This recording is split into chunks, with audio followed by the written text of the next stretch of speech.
আসসালামু আলাইকুম। একটা স্যাড আপডেট দিয়ে শুরু করি। সেটা হচ্ছে গ্লোবাল সুপার লিগে এবার যাওয়ার কথা ছিল রাজশাহী।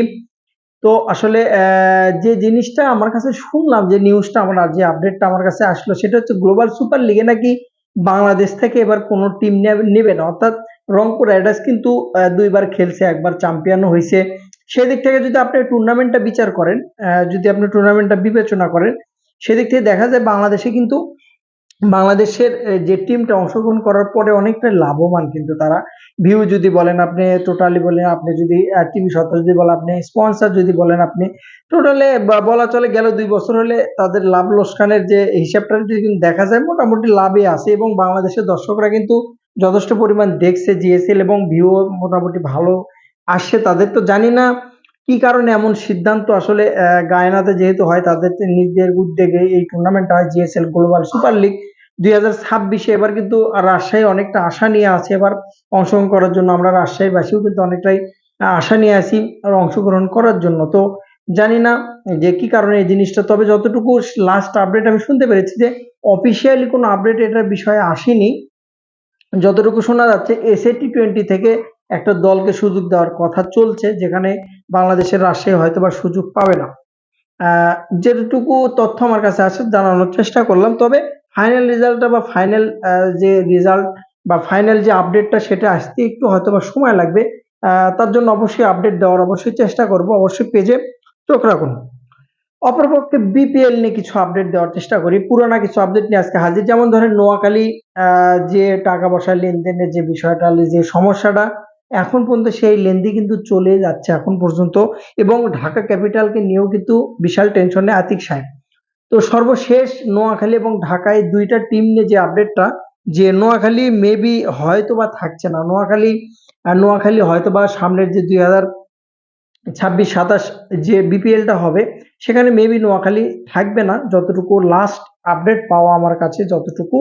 এবং শেষ আপডেট যেটা, যে যদি নোয়াখালী যে ফ্র্যাঞ্চাইজি যার কাছে আছে, যে মালিকানায় আছে, যদি মালিক চেঞ্জ হয়, অন্য কোনো মালিক আসে, ভালো কোনো মালিক যদি নেয়, কারণ এবার অনেকগুলো ইস্যু নোয়াখালী কিনে, অনেক প্রবলেম, টাকা পয়সার লেনদেন থেকে শুরু করে প্লেয়ারদের টাকা পয়সা দেওয়ার থেকে শুরু করে সব কিছুতেই প্রায় কিন্তু সমস্যা দেখা দিয়েছিল।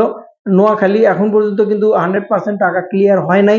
শেষ পর্যন্ত বিসিবি হয়তোবা টাকা, প্লেয়ারের যে টাকাগুলো আছে সেগুলো হয়তোবা দিয়ে দেবে নোয়াখালী থেকে, এমনটা বলা হয়েছে যে যেটুকু টাকা আমাদের জমা দেওয়া আছে সেখান থেকে টাকা দেওয়ার জন্য বিসিবি এরকমটা হয়তোবা সামনে করবে, যেমনটা চিটাগংয়ের টাকা কিন্তু কমপ্লিট করে দিয়েছে, যেটার দায়িত্ব বিসিবি নিয়েছিল। তো নোয়াখালীর জায়গায় যদি যে মালিকানার ছেঁচড়া মালিকানা বাদ দিয়ে যদি ভালো কোনো মালিকানা আসে, সেক্ষেত্রে হয়তোবা নোয়াখালী থাকবে। কথা বলতে রমজানের দিনে একটু কিছুটা কষ্ট হচ্ছে আরকি। তারপরেও বলার চেষ্টা করছি। যদিও একটু কষ্টসাধ্য তারপরেও। দ্বিতীয়ত যে জিনিসটা, যে ঢাকা ক্যাপিটালের আতিক ফাহাদ সাহেব বরাবরই কিন্তু মিথ্যা কথা বলে গেছে। পেজ থেকে শুরু করে, ঢাকা ক্যাপিটালের যে পেজ থেকে শুরু করে, এমনকি শাকিব খান কিন্তু কোনো ক্রমেই ঢাকা ক্যাপিটালের সাথে এবার ছিল না এবং বরাবরই কিন্তু আতিক ফাহাদ সাহেব বরাবরই কিন্তু মিথ্যা কথা বলে গেছে। প্লেয়ার নিয়ে আসা বা প্লেয়ার নিয়ে যাওয়া বা এগুলোর থেকে জেসন রয় বা অমুক আসবে, সে আসবে, এগুলোতে মিথ্যা তো আছেই এবং শেষমেশ তাসকিনের টাকা পয়সার লেনদেনের কিন্তু যে বিষয়টা, সেটাও কিন্তু ঝামেলার ইস্যু।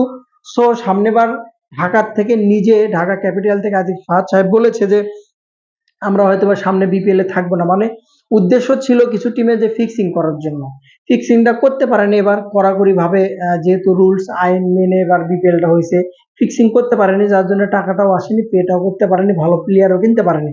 এটা ধরেন সত্য কথা বললে হয়তোবা তিতা লাগবে।